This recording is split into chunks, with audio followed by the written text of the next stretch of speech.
Assalamu alaikum, dear viewers. This week, there has been a lot of discussion about whether the burqa should be prohibited in the parliament, which comes amid concerns over the rise of the Islamic State and potential terrorist attacks in Australia. Lydia, an Australian woman who converted to Islam when she was 21 and is now 29, recently appeared on the SBS series Living with the Enemy.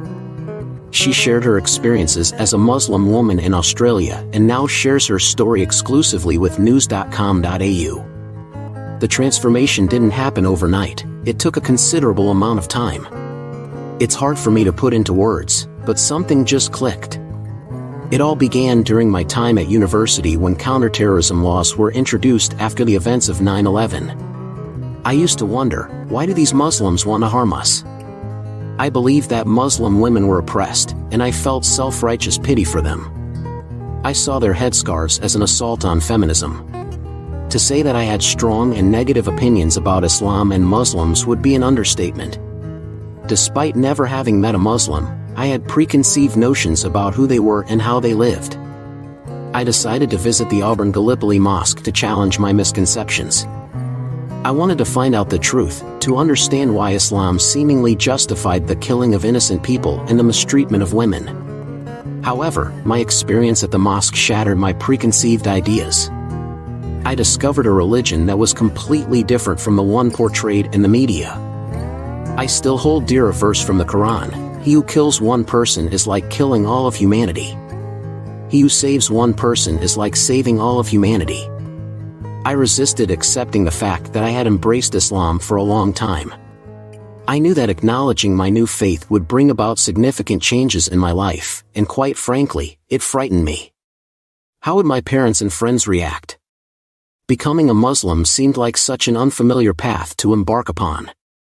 I was well aware of the negative perception associated with it. It wasn't something that garnered congratulations or admiration from people. Once I made the decision, I became acutely aware of the need to conduct myself in a certain manner.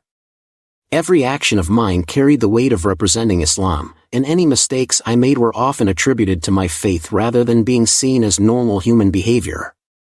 People frequently ask me why I chose to wear the hijab. My choice stems from the recommendation in the Quran for Muslim women to wear it. The concept of hijab encompasses not only physical modesty but also modesty in speech and behavior. For me, it serves as a means to challenge the objectification of women and the male gaze. It has become an integral part of my outward identity. Many individuals believe that Muslim women wear the hijab solely for the sake of men. This is simply not true. It is important to note that Muslim men also adhere to certain guidelines of modesty. My relationship with my scarf is a mix of love and frustration. Instead of having bad hair days, I have bad scarf days. Like any woman in the morning, after struggling to choose an outfit, I spend the next 20 minutes trying to find a scarf that matches. Then I have to find a coordinating bonnet to wear underneath, arrange everything just right, and secure it with a pin so that it appears deliberate and not haphazardly thrown together. Unfortunately, it often ends up looking like the latter. Thanks for watching. Please show your love and support by just liking and subscribing to our channel and hitting the little bell to receive notifications.